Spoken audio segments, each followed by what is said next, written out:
Okay, thank you for the presentation. And so you go. And the outbreak of the SARS-CoV-2 has resulted in significant changes to our daily lives, including use of face masks, regular hand and surface disinfection, and the need to maintain social distance. In order to prevent the infection by droplet, the World Health Organization recommended a social distance of at least 1 meter. But many researchers have shown how, in most cases, this distance is not necessarily enough to prevent infection. So respiratory droplets are formed by liquid saliva and non-volatile components, such as salts and enzymes. And these non-volatile components can contain and transport pathogens. And during the breathing, the exhaled droplets can either deposit on surfaces or remain airborne, giving rise to different transmission routes, like direct contact with an infected surface or by droplet inhalation on behalf of a susceptible host. An important role is played by the ambient condition in terms of relative velocity between droplets and surrounding air, and in terms of water vapor partial pressure. So it's apparent how in indoor environments, the ventilation airflow, or also the breathing cloud, can strongly influence the droplet transport. And while modeling the droplet transport with the ventilation airflow is not easy to generalize due to the high number of variables that should be considered, the modeling droplet transport with the breath cloud can be easily generalized for short-range contagion, obviously. And in the literature, there is a rather distinction between breath cloud model with analytical and CFD models. The analytical models have a low computational cost and can easily keep track of the cloud evolution. This means that it's quick to check whether a particle is inside or outside the cloud. But the disadvantages are the difficulties to manage complex geometries and, in general, the need of more simplified assumptions. The breath cloud with CFD model has a more detailed jet dynamics and turbulence modeling, but this means a higher computational cost. And since the exhaled flow disperses through the ambient air, it's difficult to keep track of the cloud evolution, so it's difficult to check if a particle is inside or outside the cloud. So recently, we have developed an analytical model of droplet transport and evaporation, also addressing the role of its non-volatile components on the evaporation. And the numerical model have also a simple breath cloud, analytical breath cloud model that provide the local air velocity field and thermohygrometric boundary condition required by the analytical model. The numerical breath cloud model is limited by two main assumptions. The assumption of negligible effects of drag and turbulence on the cloud, and the assumption of a fluid in which the properties vary only with the distance from the mouth. So in this work, we propose a multi-scale approach where the analytical breath cloud model is replaced by CFD breath cloud simulated model. And this approach combines the advantages of a more detailed jet dynamics of a CFD model with the advantages and accuracy of a continuous analytical approach. This approach makes possible to avoid the two simplified assumptions mentioned. So the model is a very early stage. So here I propose a simple 2D case study. The case study is an open room geometry, 6 meters long and 4 meters high, where a breathing mankind is placed. The mankind's geometry is approximated as a rectangle because this permits to save computational costs without using information about the exhaled flow. And in order to minimize the effect of the boundaries on the results, the outlet, that is a pressure outlet named open ceiling in the figure, is located sufficiently far from the area of interest. The initial boundary conditions are still layer at 20 degrees and 50% of relative humidity. The mankind surface is set to a temperature of 28 degrees. And the breath cloud is exhaled with initial temperature of 34 degrees and initial relative humidity of 55%. So since the mankind surface and the breath cloud are warmer than the surroundings, both thermal plume by body and buoyancy occur. The The breathing process is modeled as a time-periodic inlet-outlet boundary condition with a period of 4 seconds composed by 2.4 seconds of exhalations and 1.6 seconds of inhalation. This boundary condition is implemented with the code fixed value condition incorporated in OpenFOAM, and the velocity is normal to the mass surface and varies sinusoidally like in the figure. The process volume is 0.5 liter per breath. So the model is built with a multiphase solver, the Boyer reacting foam, for for the humidity fields. The turbulence model is a steady runs K omega SST, and for the preliminary results shown in this case, a 2D structure mesh was chosen. The tables display the results of the mesh sensitivity test. The first column reports the total mesh elements number, while the second gives the minimum maximum diagonal cell size in the area of interest, where it must be considered that the mesh is finer close to the mouth and gets coarser with the distance. The remaining columns show the mean values for a coupled simulation of a 10 micrometers droplets of the distance traveled by droplets, the droplet temperature, and the local relative humidity encountered at the end of the first 3 exhalations. So in this case, the intermediate mesh was chosen as a reasonable trade-off between accuracy and computational time. And this slide shows the one-way coupled method logic flow, and the CFD model is run once before the analytical model. Only when the results of the CFD simulation are saved, the analytical model is launched to simulate different droplet sizes. The boundary conditions for the analytical model are limited to droplet initial size, position, velocity, temperature, and solid fraction properties. And so at each time step, the analytical model provides the current time simulated and droplet coordinates to the coupling script with Python. And since the droplet position and time simulated will not necessarily match ones of the mesh cell centers and CFD saved time, interpolation will be needed both in time and space. So the space interpolation is performed with the probe filter of VTK module, while time interpolation is a simple linear interpolation between the 2 closest times. At the end, the coupling script feeds back the information to the analytical model where the remaining parameters are updated.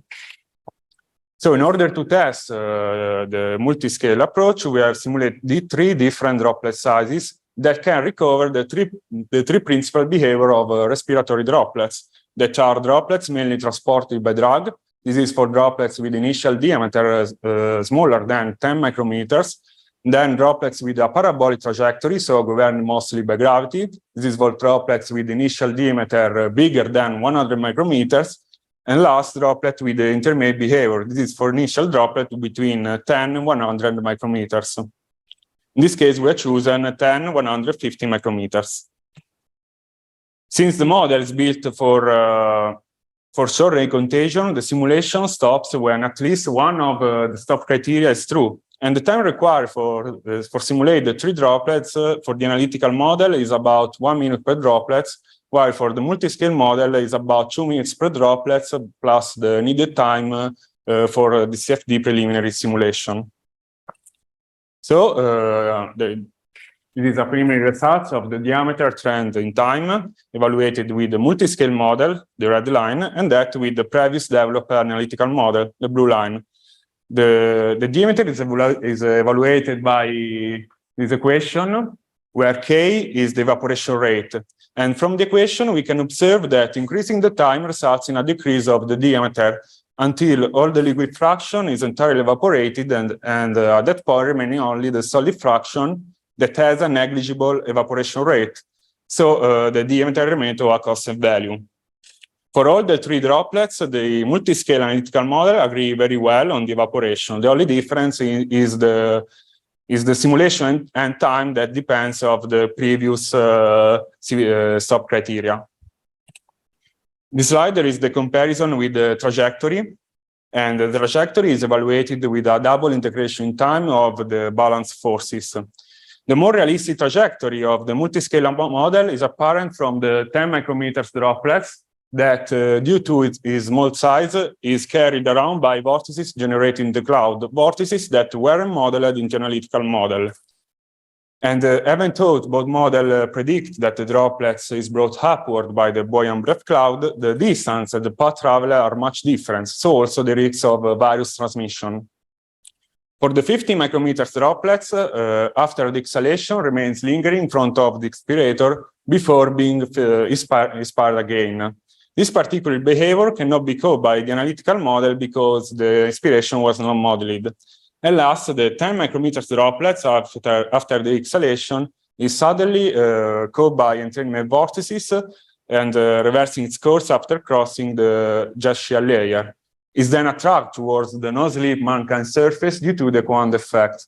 So also in this case, the difference between the two models is due to a simple physical phenomenon that a simple analytical model cannot handle.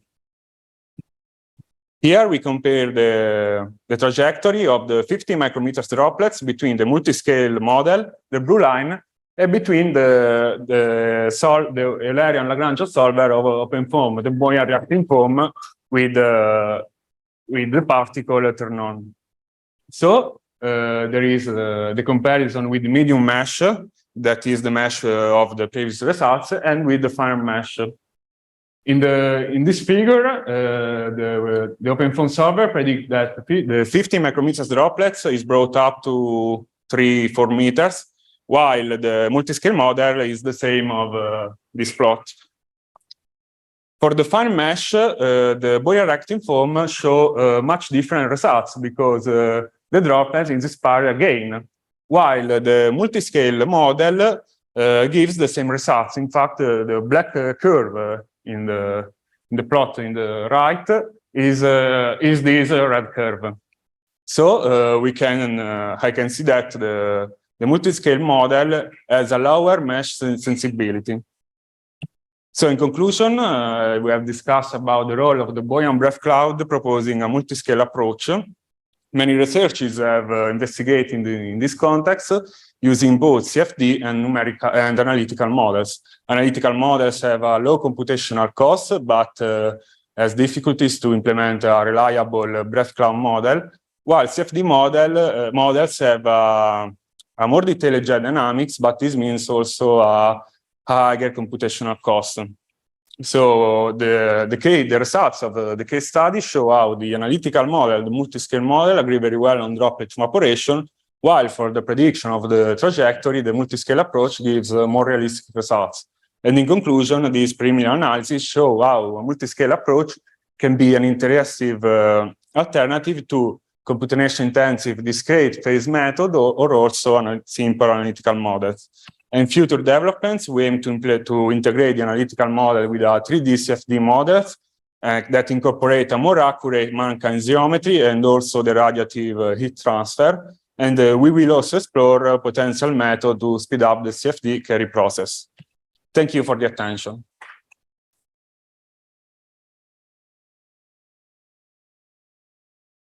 Any questions?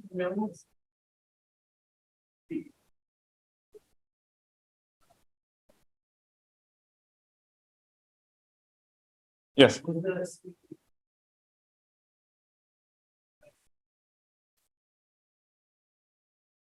Here, this slide. No? Here? Yeah. Okay. Can you repeat the question? Yes. So what's the Okay. Oh no, in the model is a very early stage, so the interaction between the droplets is not implemented actually.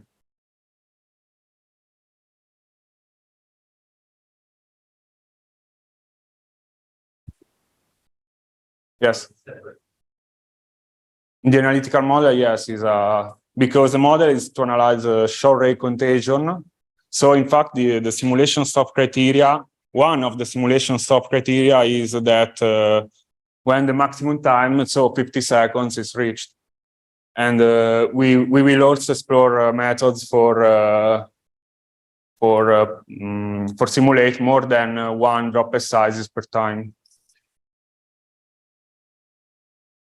Yes.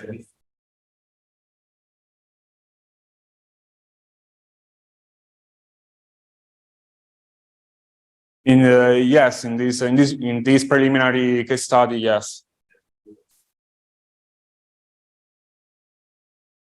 In the trajectories, I not expect also in the evaporation, I'm not expecting much different, but I don't know. I have to try and then I can see. I can so.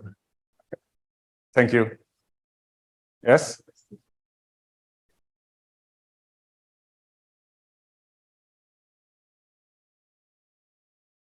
Can you repeat? Oh, the numerical value. I don't remember the numerical value. Is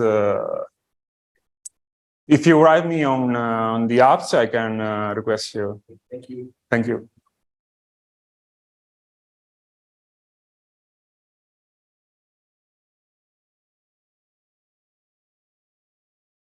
Sorry. Yes. Yes, here.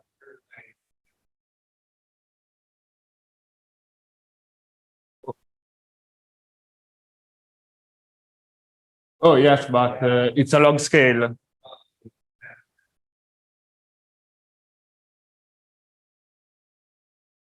Yes, and I have to investigate this behavior, but it's a log scale. If there is a log scale, the difference is impossible to see.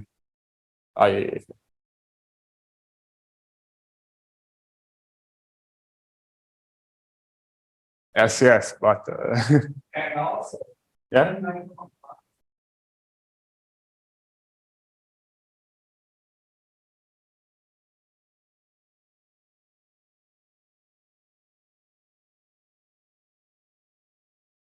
And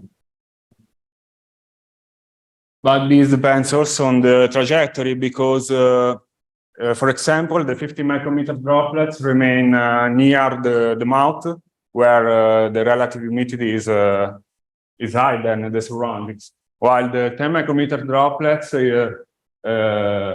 go far from the zone where the humidity is more high.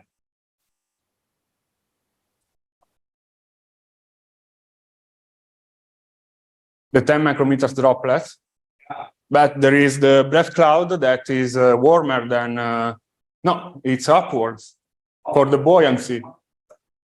Yes, for the buoyancy.